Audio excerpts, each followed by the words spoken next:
Lotus Ayurveda India में आपका स्वागत है। मैं हूं उत्पल चौधरी। आज हम बात करेंगे, अगर प्रेगनेंसी में वाटर ब्रेक हो जाए और आप अकेली हो तो क्या करें। तो आइए शुरू करते हैं आज का वीडियो। लेकिन उससे पहले बोलना चाहूँगा, चैनल को आपने अभी तक सब्सक्राइब नहीं किया है तो चैनल को सब्सक्राइब कर लें, बेल आइकन की घंटी बजा दें, जिससे हमारे आने वाले सारे नोटिफिकेशन सबसे पहले आपको मिले। तो आइए शुरू करते हैं। प्रेगनेंसी का समय हर महिला के जीवन का एक खास पल होता है, लेकिन इस दौरान कुछ मुश्किलें भी आती हैं, खासकर शुरुआती और अंतिम महीने में।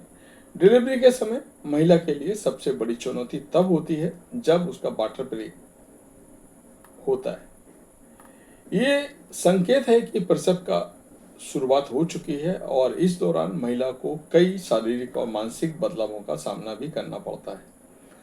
अगर महिला अकेली हो और पानी की थैली टूट जाए तो ये स्थिति और भी चुनौतीपूर्ण हो सकती है, क्योंकि उसे शांत रहने, सही कदम उठाने और समय पर अस्पताल पहुंचने की जरूरत होती है।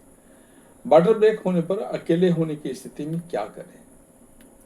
प्रेगनेंसी में जब महिला की पानी की थैली फटती है तो ये संकेत है कि प्रसव की शुरुआत हो चुकी है। अगर आप अकेली हैं और पानी टूटने की स्थिति का सामना कर रही हैं तो आपको घबराने के बजाय शांति और व्यवस्थित तरीके से कदम उठाने की जरूरत है। शांति बनाए रखें और घबराएं नहीं। पहला और सबसे महत्वपूर्ण कदम है शांति। शांति बनाए रखना। यदि वाटर ब्रेक का अनुभव हुआ है तो सबसे पहले घबराने के बजाय शांति रहना बेहद जरूरी है।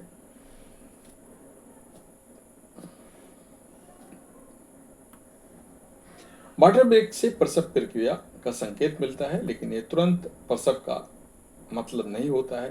ये कुछ समय बाद शुरू हो सकता है। यह प्रसव के लक्षण धीरे धीरे विकसित हो सकते हैं। घबराने से आपकी सही निर्णय लेने में दिक्कत हो सकती है, इसलिए आप खुद को शांत रखना बहुत जरूरी है। सही समय में डॉक्टर या अस्पताल से संपर्क करें। अगर वाटर ब्रेक का अनुभव होता है तो बिना देर किए अपने डॉक्टर या नर्सिंग होम से संपर्क करें।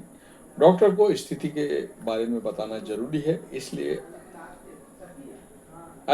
क्योंकि वाटर ब्रेक के बाद इन्फेक्शन का खतरा बढ़ सकता है। डॉक्टर आपकी स्थिति के आधार पर आपको अगला कदम बताने के लिए मार्गदर्शन कर सकता है। अस्पताल में प्रसव की तैयारी के कुछ समय का अंतराल हो सकता है, इस कारण से आपको डॉक्टर की सलाह लेना बेहद जरूरी है। वाटर ब्रेक के बाद क्या महसूस होता है। वाटर ब्रेक से पहले या बाद कुछ महिलाएं हल्का दबाव या असहजता महसूस कर सकती हैं। पानी का रंग स्पष्ट हल्का या थोड़ा पीला हो सकता है। अगर पानी में खून या हरा रंग दिखाई दे तो ये चिंताजनक हो सकता है और तुरंत डॉक्टर की जरूरत होती है।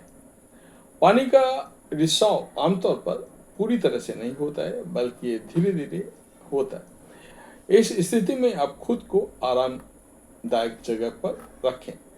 इन्फेक्शन से बचने के लिए उपाय करें। वाटर ब्रेक के बाद इन्फेक्शन का खतरा बढ़ जाता है। ऐसा इसलिए क्योंकि गर्भाशय से जुड़ी परत का सुरक्षा अब समाप्त हो जाता है। इस वजह से आपको वजाइना को साफ रखने का ध्यान रखें। इस दौरान टॉयलेट जाने के बाद अच्छे से हाथ धोना और गंदे कपड़े या बिस्तर से संपर्क से बचना जरूरी है। अधिक से अधिक पानी का पीने की कोशिश करें ताकि आपका शरीर हाइड्रेटेड रहे और प्रसव की प्रक्रिया ठीक से पूरी हो सके। अगर वाटर ब्रेक के बाद प्रसव का समय करीब है तो आपको अपनी जल्दी हो सके अस्पताल पहुंचने का प्रयास करना चाहिए। यदि आप अकेली हैं और अस्पताल जाना मुश्किल है तो आप अपने साथी, परिवार के किसी सदस्य या दोस्त की मदद ले सकते हैं। यदि आप अकेली हैं तो कोई भी संपर्क नहीं है तो अस्पताल का इमरजेंसी नंबर पर कॉल कर सकते हैं। आपके लिए एम्बुलेंस अस्पताल भेज सकता है। वाटर ब्रेक की स्थिति किसी भी महिला के लिए एक महत्वपूर्ण संकेत हो सकता है। प्रसव का समय नज़दीक है। यदि आप अकेली हैं तो सबसे महत्वपूर्ण बात यह है कि आप शांत रहें, सही समय पर डॉक्टर से संपर्क करें। वाटर ब्रेक के बाद इन्फेक्शन या अन्य समस्याओं से बचने के लिए सही कदम उठाना जरूरी है। तो ये था हमारा आज का वीडियो। आपको कैसा लगा हमें अवश्य बताएं। धन्यवाद।